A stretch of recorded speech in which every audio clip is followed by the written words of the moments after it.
Welcome everyone, I am the Depressed Eeyore, and this is Langrisser Mobile Apex Season 20. Are you terrified? You should be. Alright, so we're going up against the King of all pirates or something, and yeah, so I guess the most recent additions to the roster are Alia and Ilya. There's not much to say about Alia, but Ilya is definitely another very top tier character for Apex, and I guess even PvE as well. My Ilya for this match is only 3 stars. My Alia is 5 stars, and my Enya is 5 stars as well. As for my opponent, not much to say. There's definitely a mixture of enemies I don't like dealing with, but it's honestly kind of more of a standard mixture of tank, healer, and whatever DPS they want to mess around with. So this is kind of in my favor as far as what I prefer. They banned my Enya right off the bat, which is nothing surprising. And then I banned their Enya. And I open with Lightbringer. Or not Lightbringer, sorry, Bright Summoner. They go ahead and get rid of my... Sorry, it's been a while since I've had to remember these names. Virelia and Patricia. And they go ahead and grab Christiane, which makes sense. Oh, I guess I should talk about the box itself. I did do some changes to it. I do try to avoid going pure meta, and I decided to try to go with some sort of theme of some sort. And for this one, I went all magic. Everything here does magic damage and are either holy or mage, with the exception, of course, of Icemelda, who's actually a flyer, but she still does magic damage. For the most part, most of my box was already magic, but this sticking to the theme did result in me having to remove Eshian, because Eshian is a physical attacker.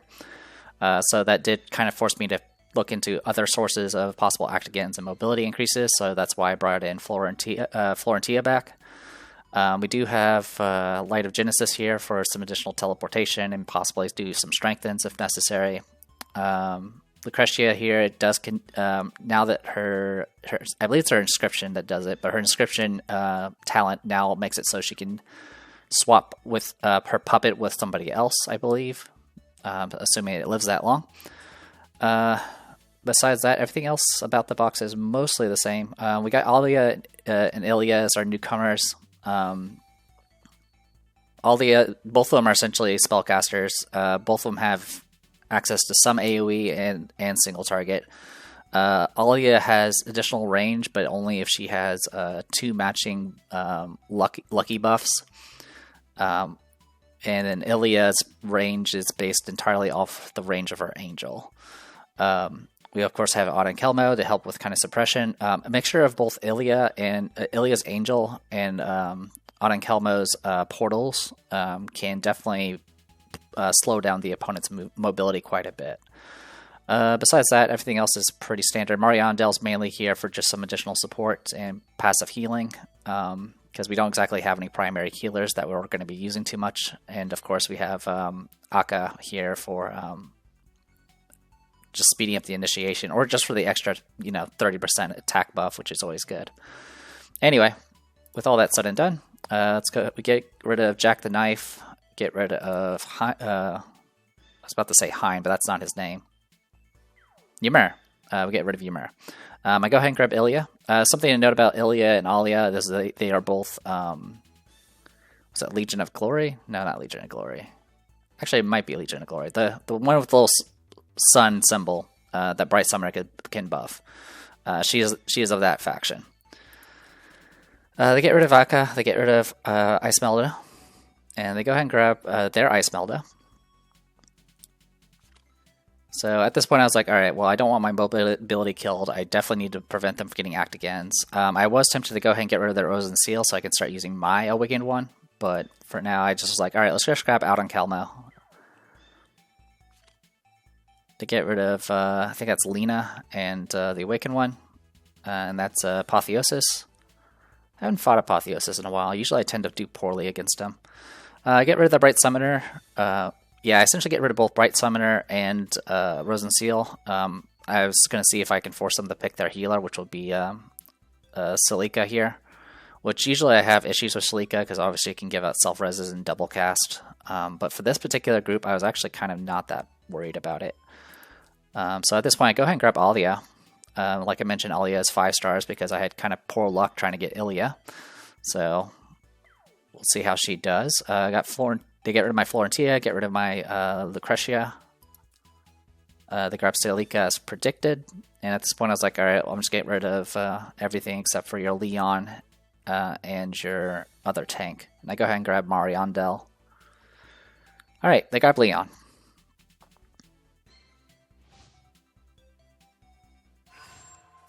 All right. So let's go ahead and talk about things. So yeah, this is still working. All right. Let's talk about Alia. So for anyone that didn't watch my summon video, or I guess my awakening video, the way she works is she gets increased damage, and then she gets randomized 3 different fortune effects. These things can range from doing random buffs after taking action, to passively healing, to getting just additional attack and intelligence. So yeah, she can essentially give herself a essentially plus 30% intelligence buff, or even 40% with some certain combinations. And at the start of the turn, she gets just a random fortune that just gets shuffled around. And also, if she happens to have 2 of the same type of fortune, she gets plus 2 range. If she's possessing 3 of the same fortune, she gets to refresh all of her cooldowns. I'm using Fairy Spirit Prophets, which I don't know why, but some of my Fairy Spirit Prophets are not wearing their skin, but whatever. Anyway, we have Fortune's Turn, which just lets her swap. Let's see. You can cast on an ally, but I usually cast on herself. And you'll get, you pick a certain fortune effect, and based off the number of fortunes you have active, you'll get certain buffs, I believe. And then afterwards, you do get to act again, and you can move with whatever remaining movement you have remaining. So it's sort of an act again, move again, but only with remaining movement. She does have Haven Sanction, which is actually really good when she does have 2 of her fortunes, which right now she does. Because I'll expand her range by quite a bit. Essentially goes, if she were to move all the way up, she would be able to do Heaven Sanction to here, and then it will go all the way out to like here, something like that. We do have her 3C, which is when initiating battle with 3 or more of the same type, they can't counterattack. And it does 1.6 times damage. And for each one type of for each matching fortune, she can move an additional block afterwards. And let's see. And then after doing this, she can actively pick an extra fortune, bring her up to 4.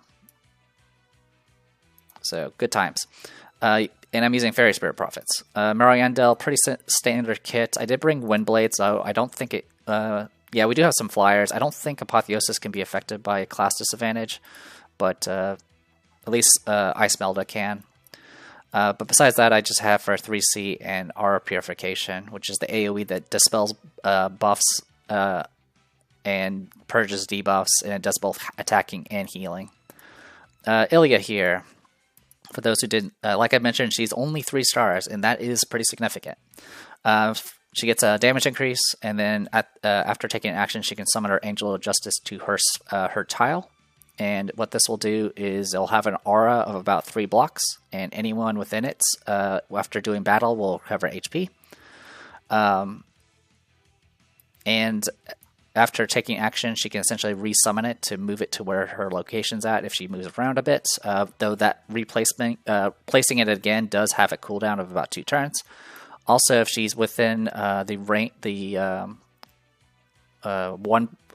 block square of the angel, she will gradually build up stacks of spiritual perception, which every stack will increase the range of the angel's aura by 2 and increase her intelligence by 5%, and it'll reduce all of her skill cooldowns by 1 for each stack.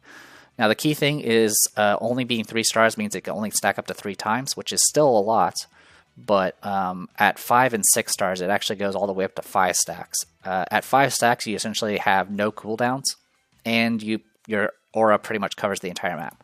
Speaking of her aura, the other effect of her aura is her attack range for her skills becomes anything within the angel's aura. So her range can literally be insane. As for her abilities, all of them are exclusives. We have External Axiom, which just allows her to pick a target, and it'll grant stacks of Luminous Blessing based off how many stacks of... I'll give one stack of Luminous Blessings, which makes it so it's essentially like a crystal barrier. It soaks a debuff, she give a additional stack based off how many spiritual perception stacks she has. More importantly, this is her move again, act again. It allows her to move 2 additional squares and can act again afterwards. This is actually really useful in the case of the angel as well, because you can use it to instantly spawn your angel and then use it. But you can also use it to speed run your angel to maximize its range. She does have an AoE, Sacred Repulsion. When you have at least 2 or more stacks of spiritual perception, it makes it so all movement within the Angel Justice's range is cost an additional mobility. So, like I said, it suppresses mobility. It can also do a point blank AoE that can either be targeted on herself or her angel's position, and it'll do 3 times AoE, 0.3 times AoE, and anyone hit by it will get pushed back 3 blocks. Either from herself or from the Angel of Justice. So you can essentially, at 5 stacks, you can just cast that every round and just keep pushing them into the mist. It's pretty ridiculous. And then finally, her 3C, any allies inside the Angel's barrier does get increased defense and magic defense. And she won't die from fatal damage, and she'll self-res and lose all of her spiritual stacks instead. And it's 1.6 times single target damage. If the enemy is killed, she gets an immediate stack of spiritual perception. And then afterwards, she gives stacks of the crystal barriers to everyone else, 2 of them. Good times. So this 3C, by the way, pretty much can shut down the first turn rush of Bright Summoner, because what can happen is she'll just counter kill and gain a bunch of additional aura range with her angel, and then just suppress you. So that is something I did experience during this. Speaking of, these matches are this is a new season, so these are placement matches. So I'm doing my 5 matches to figure out what rank I'm going to start in. Anyway, Fairy Spirit Prophets, all good there. We got Bright Summoner here. Pretty standard kit. Anyone who's seen me in the previous seasons have seen this build already. I do have Fairy Spirit Prophets. And then Auden Kelmo, I did go with Fireball just in case I need to blast at Christiane, because she is infantry. But beyond that, she has her 3C and Black Hole with Fairy Spirit Prophets. As for our opposition, we got Apotheosis here with all of his exclusives, and that's about all I really know about him. Steelmane Werewolves. We've got Salika here with pretty much all of her exclusives with Forest Priest. So one thing to note right now is she doesn't actually have any AoE heals right out of the gate. She has to swap for those. Christiane here, obviously she's here because she's trying to counter all the magic damage I have. All of her exclusives, essentially, with her 3C, of course, and Angels. And we've got Leon here with Chivalry, Blue Dragon Strike, and his AoE. Obviously, he is his SP class. And then we got Ice Melody here with all of her exclusives with Fairy Spirit Prophets. Alright, so with all that said and done, let's get started. I definitely wanted to get these matches over with, but at the same time I did not want to start at a low rank, because then that would require me to spend a lot more time that I don't have to spare right now. I've been rather busy lately. So yeah, we're going to go ahead and run up and just go for kill. I was hoping to get a Salika kill here, but it didn't seem like it was going to happen. I mean, she did have reasonably high magic defense. She's also immune to silence, it looks like. Yeah, with full HP Forest Priest, that does do the damage reduction from the soldier training. So, but there is one thing to note about this positioning here, is Christiane is right here, and everyone else is here, and then Leon is actually not in guard range. So I was like, alright, I can either fall back and just cut my losses, or I can just get a kill on Leon, and that'll be one less thing to worry about.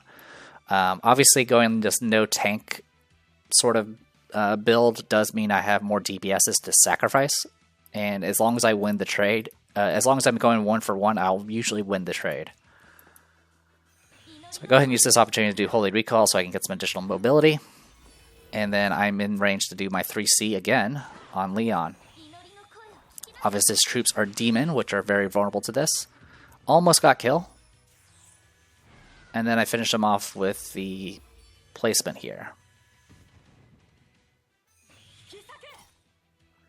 So, got rid of Leon, and Ice Meld is the one that got the kill done here, which is actually kind of helpful, because it's one I don't have to worry about her rushing in this first round. Obviously she has first strike, and just gets the kill. She is going to spread some of her frost around. It goes on the closest 2 units. So it was both the summon and Auden-Kelmo, which I'm completely okay with. So I went ahead and moved up pretty aggressively with Auden-Kelmo. I wanted to minimize how far Apotheosis can go, and in the future, I don't think Ice Meld is affected by the portals. Actually, I don't know if flyers are affected by the portals at all. But that's okay. I'm gonna go ahead and put the portal out. What's nice about the portal is it does count as a spell cast, so it's giving stacks to Mariandel. I probably said that every time I've done it. So at this point I was like, alright, I really want to put more pressure on Celica, but I don't think I can get kill. Ilya can go here, so there is some interactions that are very interesting about the order of operation between Ilya and summoning her angel and teleporting through the portal, which I will talk about in another match, but needless to say, it's a little awkward. But for the most part, even best case scenario, I wouldn't be able to rush with Ilya. Let's just put it that way. Alia does have additional mobility. Yeah, she got looks like a Tenya Breeze. I can do a move again, do an act again on the portal, get to here. That costs 2 movements, leaving her with 4. She can get all the way up to here and essentially do whatever. She definitely doesn't need to go that aggressive. She can easily just kind of go to the portal here and then kind of just AoE almost in place to hit everybody. I mean, I don't really need to hit everybody. I just want to keep putting pressure on Celica. But for right now, I'm just going to pass turn, get the maiden out. So yeah, there's a 3 range, and then it goes out another 2 because I ended my turn nearby and got a stack of Spiritual Perception. So as you can see, there's this aura here, and all allies do get this benefit of the defense and magic defense and the ability to get HP after combat. Alright, so Celica's going ham here with giving an additional self-res to the tank, which I wasn't really expecting. Gonna go ahead and heal herself, and then in turn reduce her cooldown.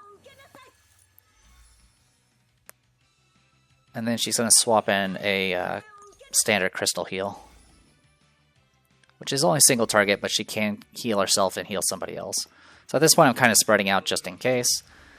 My opponent does Dark Tremor. I don't really know why. So at this point I go ahead and... Yeah, so because of the positioning, I was able to actually just run up and cast. I didn't need to use the portal here, so I ran up and just did Heaven Sanction. Mainly just to ensure that Celica has to do something to heal. Obviously, Apotheosis's mobility. Oh yeah, so it is affected. Oh yeah, he does have ground troops. Yeah, so he's actually being affected by the portal here. So the portal here is actually making it harder to actually close in. I wasn't sure if he was going to be able to do like his transformation and then move in to kill Alia, but if he does that, I can just essentially trade at that point, even with his self-res. So that's why I was kind of okay with being aggressive here. Right now, Ice Meld does not have her hook. It still has 1 more turn of cooldown, so we're okay on that front. So my opponent decides to go ahead and just put out the AoE reducing Floral Realm. So at this point I was like, alright, well, I'm going to go ahead and use Auden-Kelmo. And I can move up and do Black Hole. This was a little awkward, simply because my choices were either take a step forward to clear a path for the portal or just stay on the portal. I kind of went back and forth when I was doing this. I was like, I'm not sure if I should have done that, because whenever that happens and you use the portal, it ends up putting in a random tile here, which becomes unpredictable. But in any case, obviously I was just trying to keep the pressure going. I silenced Apotheosis, which is amazing, which means he can't transform right now. Nothing really on Ice Melda, it just got rid of passive skills, which doesn't really matter at this point. Christiane actually has mobility down right now, so she actually has no guard up. And then Salika got some, I think defense down, it looks like. Yeah, defense down. But like I said, I'm just trying to keep pressure going. Because right now she doesn't actually have an AoE. So she could only heal with that, and then heal herself. Obviously with the druids, she is dispelling extra buffs, or extra debuffs, sorry. She opted to not heal herself, unfortunately. Yeah, I forgot. Sorry, the way her heal works is she heals whatever she's targeting, and then she heals whoever she gave the self-res to. Alright, so yeah, with that, I was like, okay, she's still pretty healthy, though. She's got almost 1,000 magic defense, so these AoEs are kind of not doing as much. Obviously, she also had that pedal buff. And of course, Christiane's whole thing is having an aura that reduces magic damage. But as you can see, even with that aura from Christiane, as long as you throw enough mages at the problem, it will be solved. So I go ahead and fall back with Alia.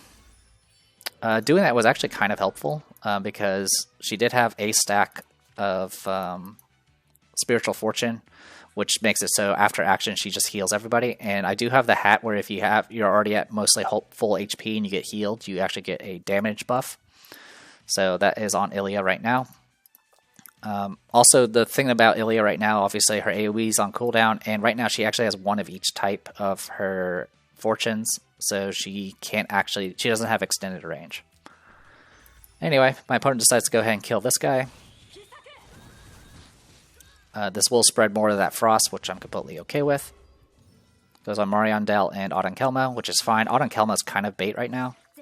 So I'm doing my move again, act again now. This is mainly so I can get this angel to teleport forward. And then I get a spiritual stack. I'm up to 3 now.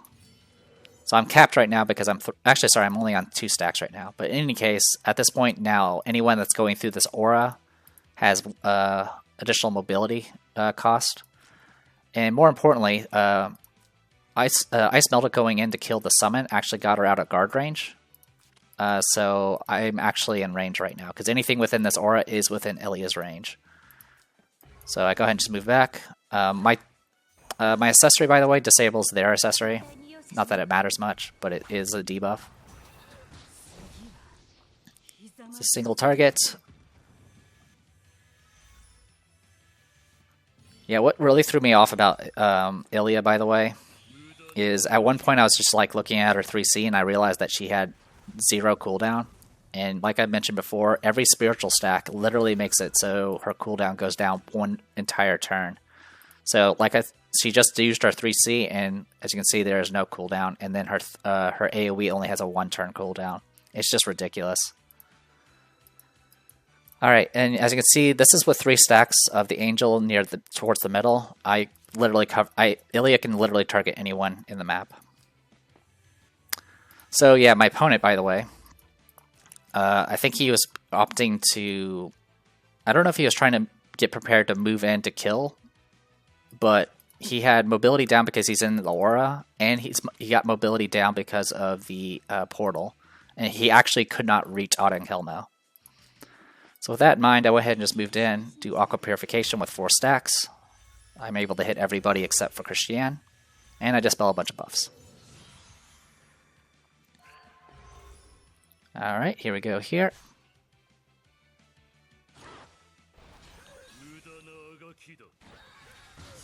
Okay, got kill easily enough. But he's no longer in guard range. Also got Mariondel a stack. So at this point I do have 2 matching fortunes, so I'm within range to go ahead and blast away with this.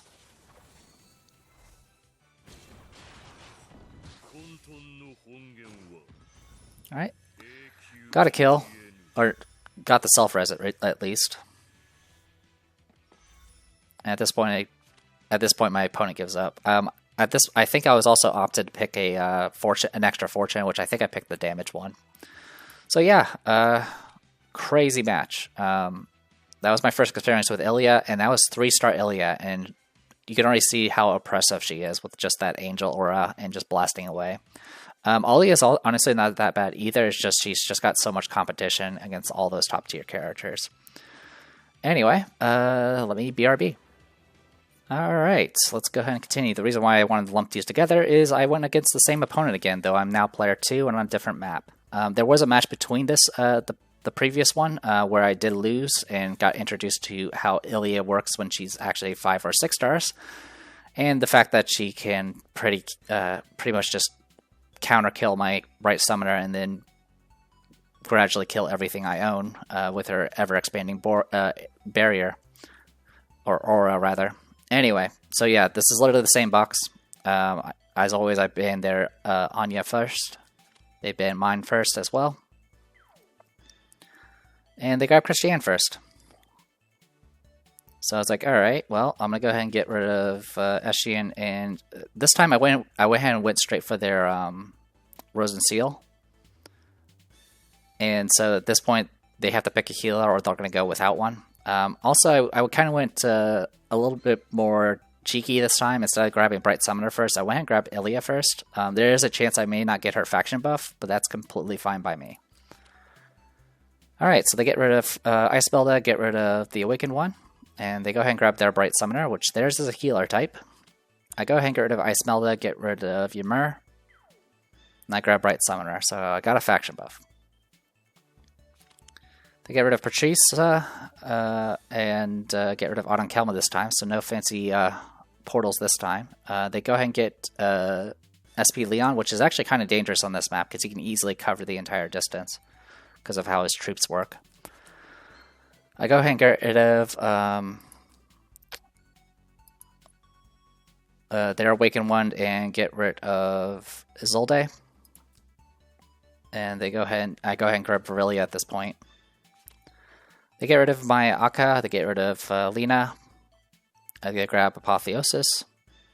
And I was like, alright, well, I'm going to go ahead and get rid of Salika because I don't want to deal with self-resing or extra heals. And I got rid of, oh my god, I don't remember his name. Andriel. I go ahead and get rid of Andriel. So there is a good chance that they'll pick Jack the Knife, which can be kind of dangerous. But I go ahead and grab Florentia. So I have an Actigan and ways to increase mobility. I don't have a faction buff for her, but anytime there are some ways to get stratagems even without a faction buff. They go ahead and get rid of my Light of Genesis. Man, my mind is blanking. All right, got rid of my Alia this time and leaving me with Mariandel and Lucretia. They grab Jack the Knife, and at this point I was like, you know what? Let's grab Lucretia. So don't, because we already technically have a healer with Florentia, though I'm not going to be using her as a primary one.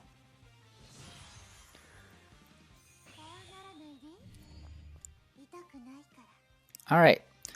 No changes on their Leon. Actually, there is a change. They're taking Mechanical Knights, which is what allows them to cover the entire distance here. He's going to be able to go all the way to here, and then Chivalry to here, and then Murder. Not much I can do about it. We've got Apotheosis here, this time with Steel Wing Warriors. We got Bright Summoner here. Has her unique 2-cost ability, has 3C and Contract Summon, it looks like. So what is she missing? I guess she's not, I guess she's not bringing her own heal, it looks like. We got Mac and Ginzu here, Firebrand Snipers, and then looks like 3C Slice and Dice and Shadow Raid. Pretty much the way he works is once he gets out of walk mode, he's going to be able to cover the entire map and then start murdering people. Nothing new with Christiane here, just with Angels as usual. Over here we got Virelia. I opted for her passive just to get a self-res. Also, because of faction buffs, I'm already good to go on buffing. But I brought her 3C and Heaven Sanction with Sky Archers. Bright Summoner, all of our exclusives with, yeah, we already talked about these. Ilia's the same. Lucretia, I brought Black Hole, Heaven Sanction, and Dark Reaper, so no 3C with Sorceresses. And then Florentia here, I opted to bring 3C, Strategic Regroup, and then I brought Waiting Strategy, which is what will let me get additional strategies whenever anyone dies, which is going to be how I'm going to keep my strategies up. I do start with 6 because I do have an exclusive helmet, and we'll see how things go from here. So my opponent goes first, so they literally have initiative. And with Chivalry, he can easily cover the entire map and go for kill. So Virelia does have self-res against physical damage, so she is going to get self-res here. She also doesn't have melee damage penalty, so she's actually pretty good at counterattacking. But unfortunately, the AoE here is going to finish off Virelia and then spread everyone out like this. So I go ahead and use this opportunity to go ahead and just get away and kind of reposition everyone. So I go ahead and do my move again, act again here, summon my angel, and then move to go kill for this, doing 3C. This is actually really useful because this kill is also going to get me a stack as well.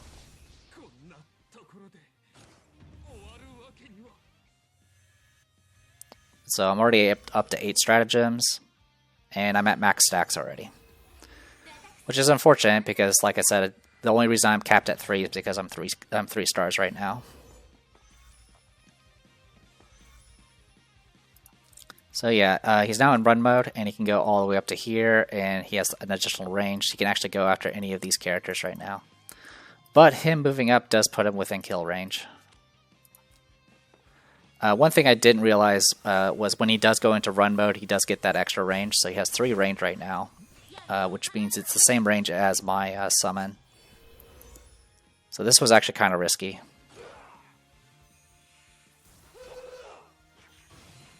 Yeah, almost got killed there. But I managed to kill him first, so I was good to go. And thanks to the faction buff, we're able to spread at least a little extra passive healing. Also, I believe at this point I'm maxed out on stratagems. Yep, maxed out. So the way it works, by the way, is if anyone dies, I get a stratagem. If I make an enemy die, all my allies get a stackable buff that increases all soldier stats except HP by 2%, and it stacks up to 5 times. So gradually this is going to make my single target even stronger. So I go ahead and fall back at this point and heal. And at this point, yeah, Apotheosis has 5 movement, but it goes down to 4 because he's within the aura. But I go ahead and do just a little bit of passive healing here, and I'm just seeing what my opponent's going to do here. Alright, one thing to know about Healer, Bright Summoner, is when she does her summon, she does expand her range. So she has 4 range right now.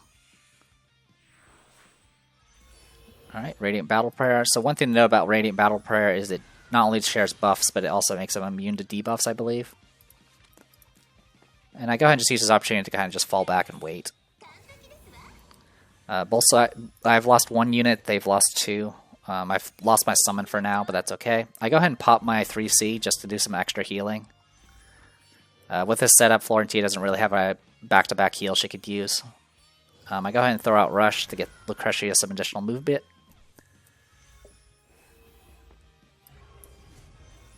And I actually start zapping away at Christiane, because I can do 3C every round, which is something I didn't realize until later in this combat. So yeah, even with Angels, I'm able to do some pretty good damage here. And with the healing that I'm getting after combat, it's reapplying my my helmet buff as well, it looks like. Though I don't know if it stays. Actually, I think it stays. One way to find out. So yeah, my opponent's just repositioning. It does stay. Cool. So yeah, she can reapply her own helmet buff. That's great. So yeah, staying within range of Christiane, obviously, and they're just kind of moving in. You can see the additional range here and all that good stuff. And the horse is doing all the healing.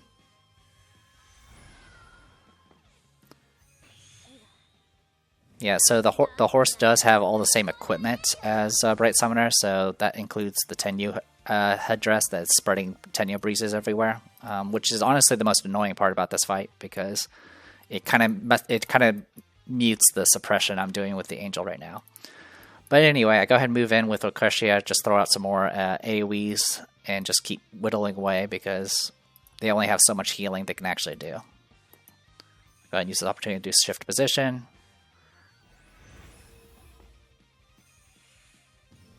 Start doing some cooldown reduction.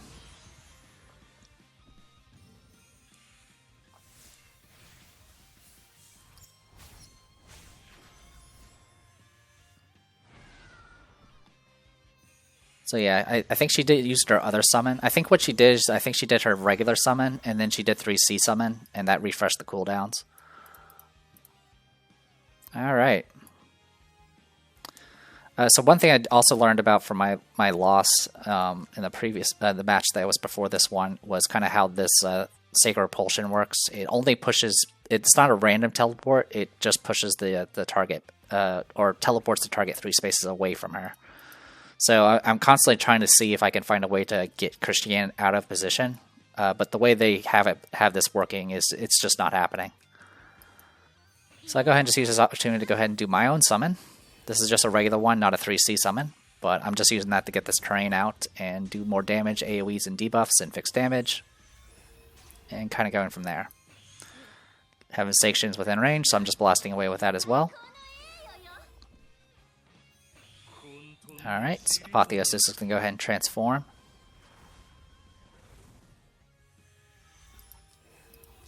But can't get in range to do anything. Oh, actually, he could kill my summon, I forgot. Alright, bye-bye summon.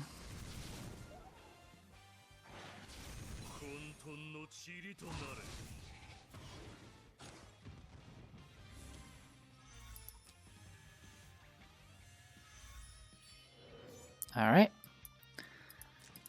So, yeah, I think around this point I realized my 3C is just constantly refresh because of 3 stacks right now. And I'm just constantly blasting away now.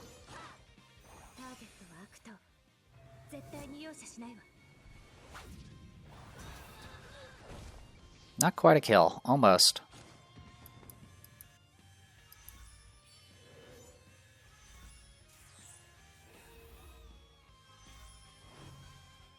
Also, I've maximized my stacks of Crystal Barrier as well. I'm going to call them Crystal Barrier because that's what they were for when they first came out with Resin Seal. So yeah, go ahead and just use Lucretia to be the one that gets the kill here. I'm still within range of my Poppet, so I still have a self-res. But we got rid of our self-res. You should now switch to this heal after combat effulgence effect. Alright, Radiant Battle Prayer for you. And lots of passive healing. So Bright Summoner's going to go ahead and blast away here.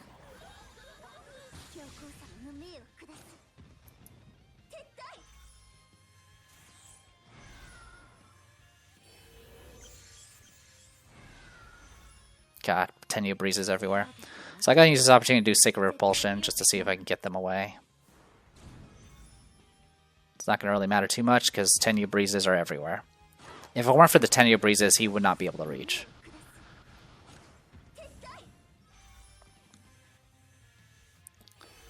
But I'm okay with this. I'm just gonna blast away. Orion Prayer, so my 3C. Doesn't get killed, unfortunately.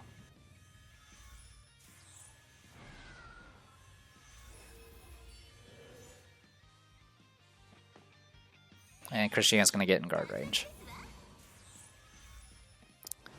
So I go ahead and do an act again here. And I do have my 3C summon again. So I go ahead and do 3C summon.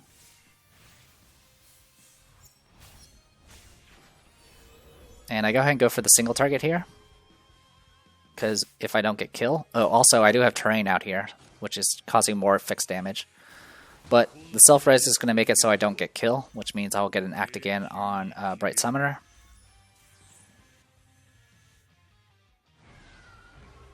And I also silenced him. He's only got 3248 HP remaining. And of course I'm fully buffed and ready to go. Holy Dragon Breath. Not quite a kill, but then my terrain's going to come out and finish it off. giving me more stratagems. Go ahead and do some cooldown reduction. I don't really need... I mean, to be honest, Ilya doesn't really need it, but that's fine.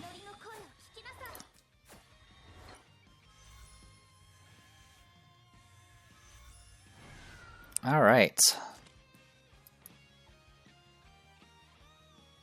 So right now, Christiane has 1 round of her buff left, so she's going to be reapplying her 3C.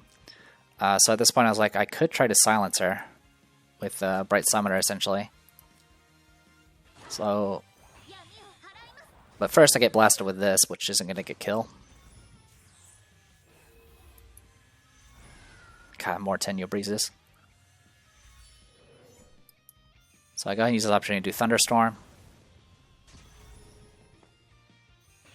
I do a Holy Recall in place just to see if I can get that debuff up. And then I just keep blasting away. So another 3C. Not as strong as Ilya's.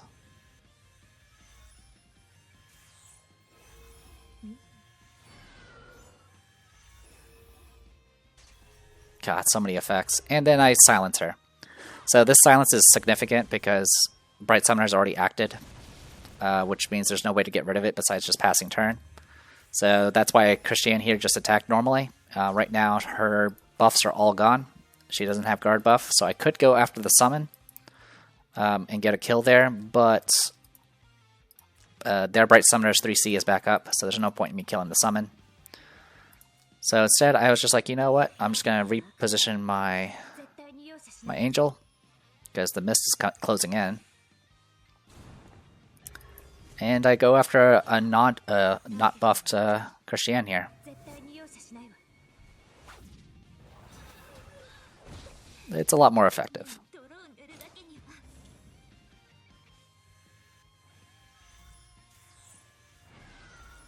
And my opponent gives up at this point.